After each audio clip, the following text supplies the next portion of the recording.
best friend that I talked to you about at the beginning of the show, he stood up at a company meeting when we were working in the same company. He's like, the only thing I won't tolerate, I think pandering is disgusting.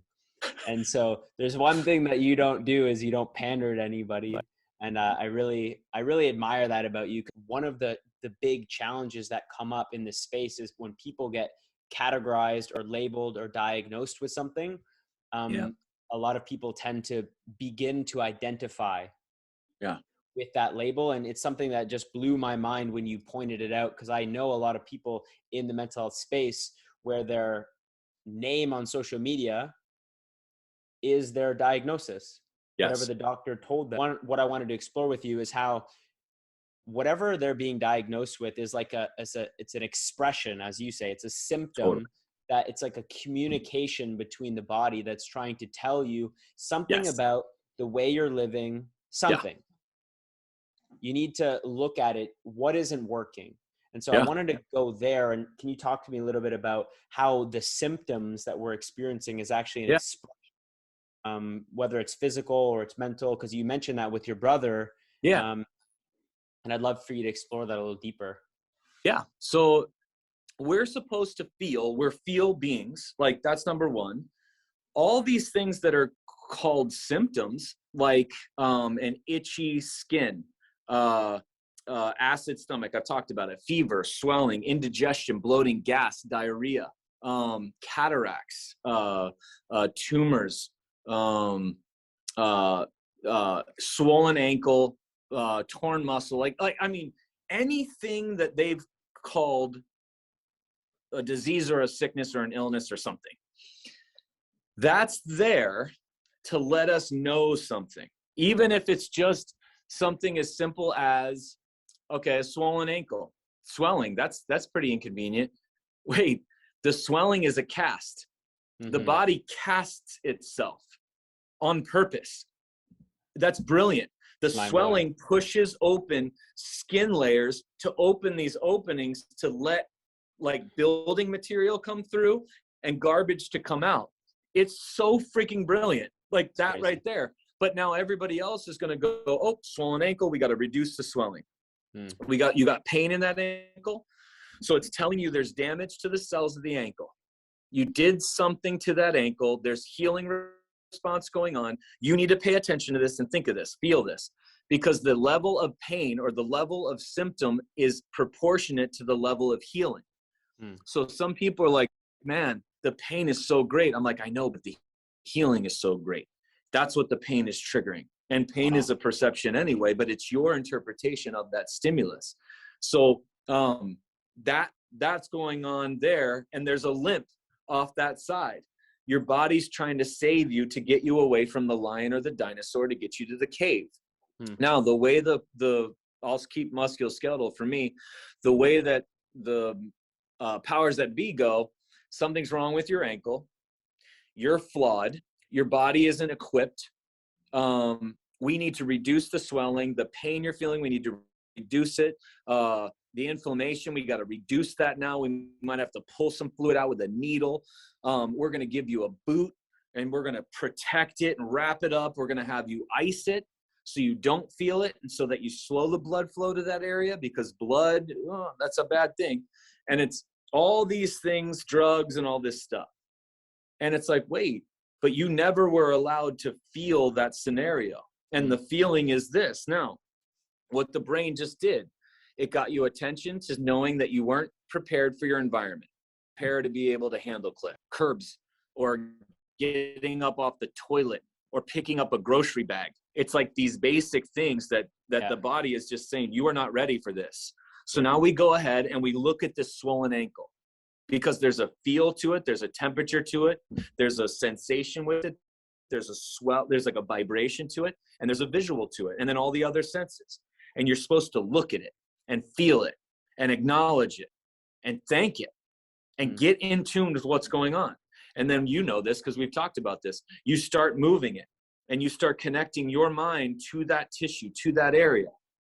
And you start bringing awareness to it to acknowledge, okay, I neglected this area for the environment I wanted to be, and now we're going to bring it back. and it's connected, the ankle connected to the knee, connected to the hip, to the spine, to the other hip, to the other knee, to the other foot, to the shoulders, to the hands, to the elbows. Like everything's all connected. So we got to do it all to everything. And we got to see, how is the ankle involved in my hands? What do they have to do with it? And you got to sync it all up. And then you got to know that your cravings are going to change. Your body, when it's dialed in, might want foods that carry more nourishment, that feed connective tissue. You might, and not to doubt any cravings, but you start shifting, because that's going to change too. All systems are going to shift. Hormones are going to shift to force growth. Your sleep changes might happen. Your body might get lethargic and slow down and moody. But then we look at all those things as, oh my God, that's bad, that's bad, that's bad. We got to take stuff to stay at work. I got to take stuff to elevate my mood. I got to take stuff so that I can keep up with my wife who doesn't understand. Or my husband. I was like, wait, this whole thing is just, it's a player to the rolled ankle. How long is it going to take? Does the body care? It doesn't care. It might take 17 days. It might take 2 days. It might take 3 months. But the thing is, we look at this healing response as a nuisance to our schedules, and some of them are so bad that it's like, man, I can't get out of bed. Looks like you're going to be an infant for a while. Could you imagine the infant being like, yeah, I'd love to get out of this damn bed. Like, what a nuisance this is. And it's like, no, you just worked yourself down to being in an infant status. So now take anything anywhere else. Everything always had a preceding moment. I'll keep it in my world for now, and then I'll go to further. So, walking and turned and cut, or skiing, and the ACL exploded. And then I would go into that person and I would start asking questions. Was there ever any symptoms or pain or some sort of awareness or feel around that leg? Well, yeah, I had like a tight ankle and Achilles pain for like 4 years. Oh, and what'd you do for it?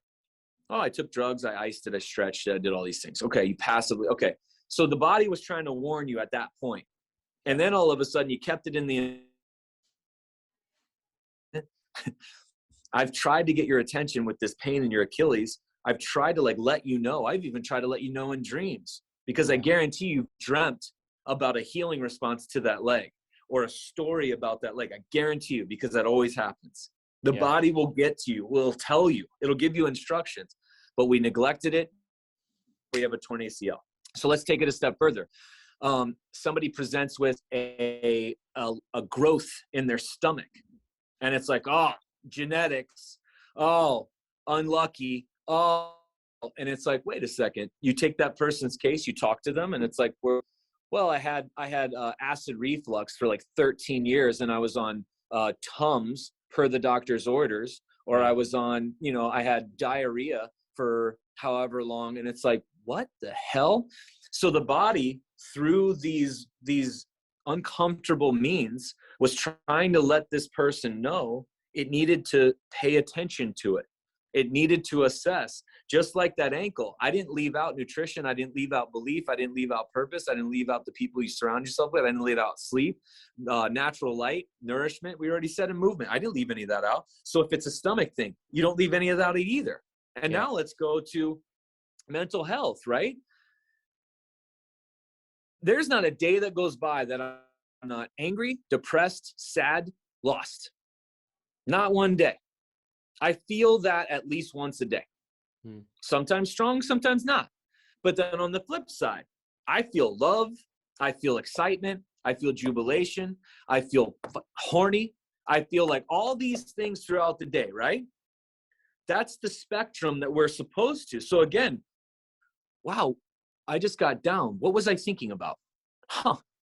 Okay, body's telling me through this, I'm like lethargic. Even people are like, you all right, TJ? I'm like, no, I just got a text from XYZ, and it triggered me to think about, do you know what I mean? So I'll sit with that feeling, and I'll go ahead and trace, what was I doing at that moment? What was I thinking about? What was I listening to? What were all the senses coming in that created the body to create this feeling, to get my attention? I'm not going to go take a pill or hide it, or even go throw up positive affirmations. I'm going to literally sit and be like, why do I feel like this? Holy shit. And then go with that, go into it and sit with it. on any level of the spectrum, you know, because it's all there for our guide. I always say, like, symptoms are guides. It's a conversation. And we should be so lucky that the body is equipped this way, that if it wasn't, we literally would all of a sudden be walking and something would happen. and it would just take, and we just end and be like, oh, that sucks. But we have these feelings where it's like on those stories where it's like, oh, person had emergency, this, totally dead. But you go into their story and you start talking. The body was talking for 25 years. Yeah. And that person, by choice, and that's cool, just didn't listen. And that's cool too. You know, it's okay. Or they listened to what their capacity was, and that's fine. But I'm trying to, like, give people the option, like, no, we are so dialed in and equipped that everything we need is there. It's already there. And the more in tune, it's never wrong. You're never flawed. You don't ever attack yourself. It doesn't make mistakes. There's no mistakes. I asked Cassie flat out, and I keep quoting her because she's a credentialed person that is proving these things that I was just feeling. And it's just like, is there ever, if you were making a dictionary, would the words sickness and disease even be in your dictionary? She's like, no, because it's not what we've been told they are. And we need to pull back. Even the word medicine has such an awful attachment to it. Like, that's why she says your life is your medicine. So me walking, us talking right now is medicine. There's every inch of my life is medicine, because I'm not going to do something toxic. Like, I'm not going to add in something. Am I perfect? Like, something goes in, I'm like, oh, fuck. I totally responded in a way I shouldn't have. God damn it. But like, that is, oh, pizza's toxic. My goddamn mouth.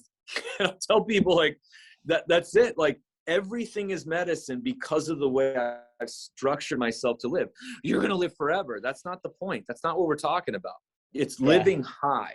It's living on your own terms. It's being able to calmly sit in the face of adversity and make a clear decision based on your values and your beliefs and what's important to you.